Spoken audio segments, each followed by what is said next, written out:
In today's video, I want to share with you how you can reframe your negative thoughts. So reframing your thoughts is really just about that process of changing the way that you think about a situation or a person or an event in order to change the way that you feel about it.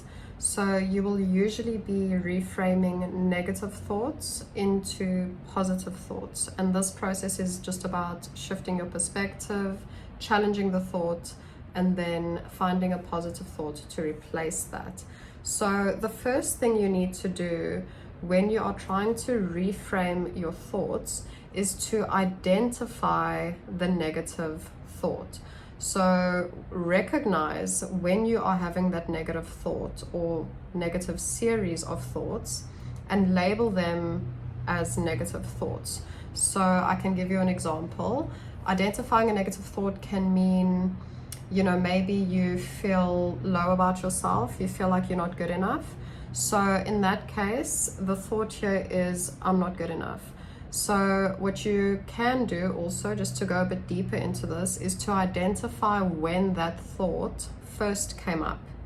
And it was likely in your younger years, because at some point I do believe that a lot of us are made to feel like we are not good enough, whether that's through bullying or through criticism, from your family, from your friends, or not achieving what you wanted to achieve or what other people told you to achieve. That can also make you feel like you are not good enough or that you're not worthy. So you first want to identify that thought, and then the next thing you want to do is start to challenge that negative thought. So you want to ask yourself if that thought is based on opinion or on fact, right? So the thought, I'm not good enough, where does that come from, right? So maybe you were bullied in school, you were bullied about your face, your height, your skin, your weight, your body in general.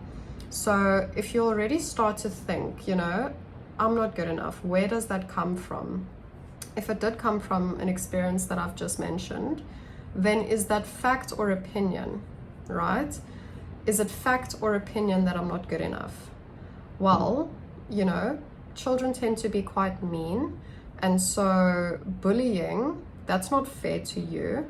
And just because someone else decided to bully you, it doesn't mean that you are not good enough. It's not a reflection of you, it's a reflection of that person and their own self-esteem and their own life circumstances. Because, I don't know if you've heard that saying, hurt people hurt people. So usually a bully is someone who has themselves, been bullied or abused. And so now they are kind of just in that pattern of repeating that. And so you can already start to assess the thought, I'm not good enough. I'm not good enough because my grandfather told me to be an architect and he was always criticizing me. This is just an example. And so now because I'm not an architect, I believe I'm not good enough, right? That can be a thought that you're having. But is that based on fact or opinion? If you have gone on to pursue something that you're passionate about, something that helps other people and contributes positively to society, is it really true that you're not good enough? Or is that just one person's opinion? So just because your grandfather thinks you're not good enough, it doesn't mean that that's a fact, right? That's just an opinion. So you start to challenge that negative thought. Is that a helpful thought or is that a harmful thought, right? The thought that you're not good enough is a harmful thought, because that then starts to permeate into your subconscious mind. And then you start to have low self-worth. You start to have a very low self-image. And then that starts to impact your life in negative ways. So you can already start to just assess your thought and then challenge it. Is that thought even fair? Is it a fair thought to have, or is it unfair? And you'll notice that a lot of the time you've been conditioned with the thoughts and the beliefs of everyone around you. And so it's very, very powerful to become aware of those thoughts and where they came from. And then the next step, you want to try and find the positive aspect of that situation or that person or that event, whatever it is that you're trying to reframe.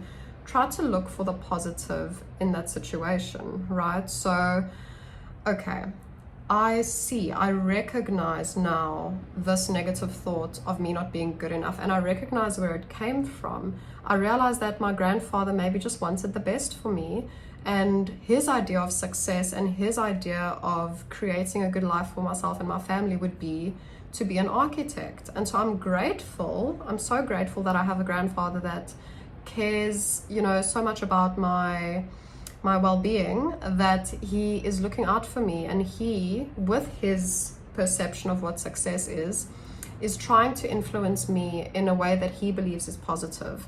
And so from this perspective, you can see, okay, maybe my grandfather does care about me, and although I don't agree with him and his idea of success, I can acknowledge that to him, that is success, and that's just what he wants for me. And so I don't have to agree. I don't necessarily have to go become an architect, but it's positive in that sense that this person cares for me, right?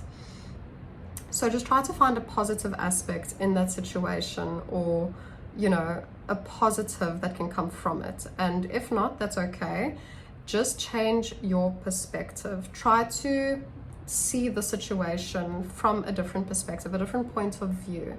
So again, going back to that example of not being good enough, it's not me that's not good enough, right?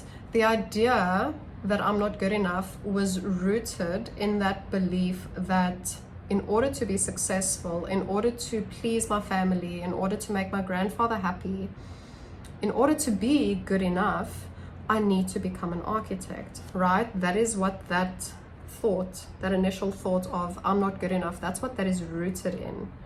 So I've already said it's not a fact, it's just an opinion. It's just an opinion that being anything other than an architect is a failure. That's just an opinion. That is not fact. There's many successful people out there that are not architects. So it's not a fact that me not being an architect means I'm not good enough, right? So because I know it's not a fact, it's just an opinion, I can choose to look at this from another perspective. So although I'm not an architect, I'm doing something that I love. I love the work that I do. I'm passionate about it. I'm helping people, and I'm making a decent living. I can look after myself. If you have a family, you can probably look after your family. If not, you can look for better opportunities. But changing your perspective around this helps you to see that, his version of success was to become an architect. My version of success is to be contributing positively, being of service to others, doing work that I love, and being able to provide for myself and be happy. That is my idea of success. And so I am successful because that is my version of success. And so I am good enough. And I mean, that's not even to say that you need to achieve something in order to be good enough. Not at all true. You just existing, you already have value. Just by existing, just by coming into the world and existing, you have value, and you are good enough the way that you are, right? That's not to say that we don't have anything to work on. I think we've all got things to work on, but you are good enough, and you are worthy of good things wherever you are right now. The issue is that we ourselves don't recognize that we are good enough, because we've been told that we're not good enough, and we've believed it. And so we've internalized it, and then we've started to affirm that to ourselves, and we've started to live in that version of our self-image of not being good enough. So we are already good enough just the way we are. We just don't know it, unfortunately. So the next step here is to use positive affirmations. So you want to start replacing those negative thoughts with positive affirmations. So every time you feel like you're not good enough, remind yourself, I am good enough. I am good enough the way that I am. I am aware of the things that I want to work on. I am worthy I am good enough as I am now. And you'll notice that if you don't really believe this about yourself, you may struggle a bit at first with these affirmations, but the more that you repeat these positive affirmations, the more you will start to train your mind to think from that perspective. Okay, the next thing you want to do is focus on what you can control. So instead of worrying about the things that are out of your control, which is basically everything outside of yourself, so other people's thoughts, opinions, beliefs, behaviors, you can't control it. No matter what I do, I can't control what my family thinks. I can't control whether they think I'm successful or whether they think I'm good enough. You know, even if I did become an architect, what if there's a new achievement? What if there's a new level? Now, right? Now, let's say I'm an architect, but I don't have children, or I don't have a husband. They could then say, yeah, okay, so now you need to get a husband, now you need to have children, and then you'll be a success. So do you see why you shouldn't go based off other people's opinions and what their version of success and happiness looks like? Because you can't control that. You can't control what other people think, what they believe about you, how they judge you. Literally no control. So the only thing you can focus on really is yourself. Focus on the things you can control. This is how you think, how you behave, how you react to these people in your life, how you react to their expectations, to their judgment, to whatever it is that's external. The only thing you can control is yourself and your response to your circumstances, to the people, to the judgment. So focus on that. Focus on what you can control and just release what you cannot control. And the next step here is to practice gratitude. So start shifting your focus onto things that you are grateful for. So, you know, I'm so grateful for my resilience and for making it through all the difficult times in my life. I'm grateful for my family. I'm grateful for my life, my success in my career, whatever it is, whatever you're grateful for in your life. Try to find those things that remind you of your strength and of your power and really of what you're capable of, because that will just kind of remind you again, you know, of that truth within yourself. And then, of course, you know, if you are finding this whole process difficult of reframing your thoughts or just becoming aware of your thoughts, or if the thoughts that you're trying to reframe are really, really dark and intense, then you can also speak to someone, you know, go to therapy, go to a counselor, and they can also help you to reframe your thoughts. And this whole process of reframing your thoughts, it does take practice and it takes repetition. And it's a skill that you start to develop over time as you become more aware of your thoughts. And it's very, very, very important to be patient and kind to yourself and to have self-compassion. And remember that it's normal to have negative thoughts. The idea is just to not linger in those negative thoughts and to not get into a negative spiral. And so the goal isn't to completely eliminate negative thoughts, although you can eventually get to that place where you just don't think negative thoughts about yourself, but you are still going to have certain negative thoughts that come up, like you'll be frustrated in a queue or in traffic.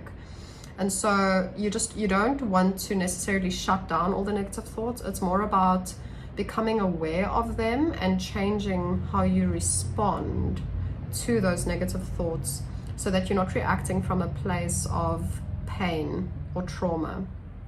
You want to react, or rather, you want to respond to that situation consciously.